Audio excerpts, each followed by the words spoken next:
Well, we're delighted that the Royal Commission has made available its final report on time, and we do appreciate the efforts of the Commissioners in bringing it in that fashion. I think it's going to be a report that's a catalyst for change. We welcome that also.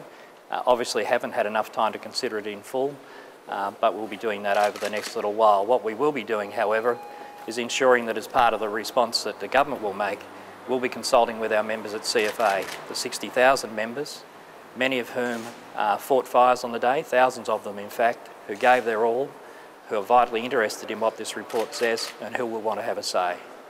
Can you tell us a little bit about what the meeting upstairs is about this afternoon and what may be achieved from these initial talks? Yes, it's a process of advising a variety of people. So we've been able to get hold of copies of the report after it was released by the Royal Commission.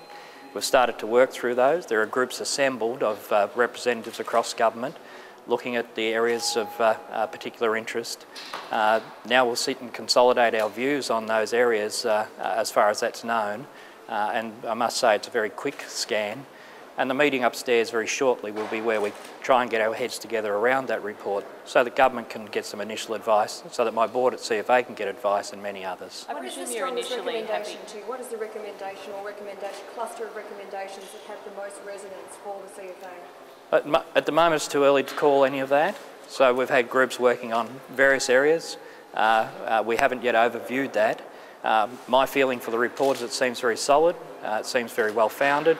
But at this stage I can't make any comments on the recommendations, principally because we will have to consult, and I've got a commitment to consult across the 60,000 volunteer members and career firefighters at CFA and to help bring those views back through the board of CFA to the government. The report's quite damning of Russell Reese's role in the day. How do you respond to that?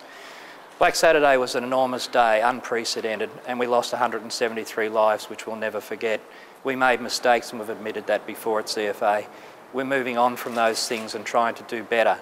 But we don't just move on lightly, we have to in fact take these recommendations on as part of a serious and deep change. Where is Russell Reese? Again, the issues that we're dealing with here are bigger than people. Russell Reese was the Chief Officer, he is no longer.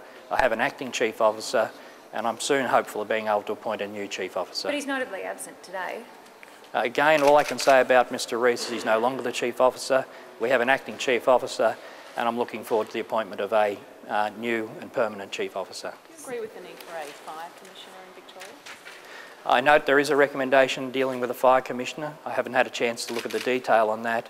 One generally expects that in a process of change and reform that there is some leadership in that. I'd be happy to support and join whatever leadership model is adopted. How long is it going to take you to get around Victoria and to consult with something like 60,000 members, volunteers and so on? What's the timeline from here, please, Mick? The benefit for CFA is we have very deep linkages to those 60,000 volunteers and our career firefighters and all others that support CFA. They will go back very quickly, as they are now even. We will brief people to lead that consultation on Tuesday. We think we should be able to get through that in a couple of weeks. And how important is it that whatever recommendations you do decide to adopt, whether or not it's all of them or not, how important is it that those are implemented and are acted on before the next fire season? With the recommendations, and again, not having assessed them all, there'll be some that are very germane to the coming fire season. There'll be some that are very germane to the long-term structure and management of fire in Victoria.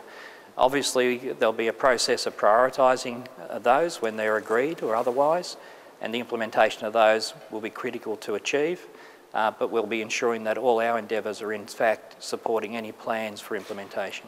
Do you agree broadly with the finding that there's nowhere near enough fuel reduction burning done in Victoria? Again, in respect to those recommendations, I haven't seen the detail in the report, and government will be responding to those. We will be consulting on those. Are you happy with the level of fuel reduction burning in Victoria?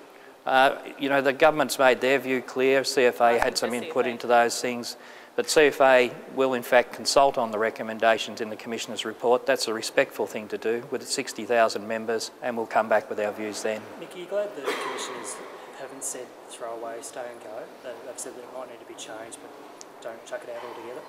So I haven't looked at that detail, but on stay and go, it has changed in the last fire season. I can imagine it can change again. What it's called I don't think is the most relevant thing.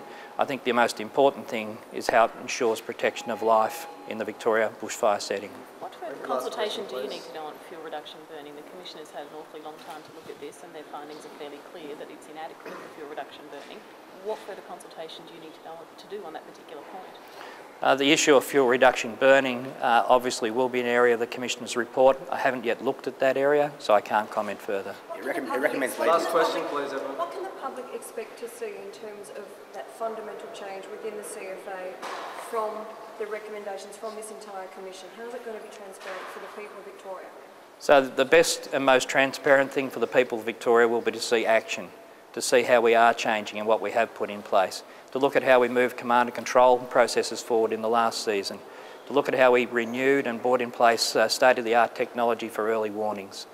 And it'll go beyond that in terms of how we build our business systems to support the State Control Centre and our operations.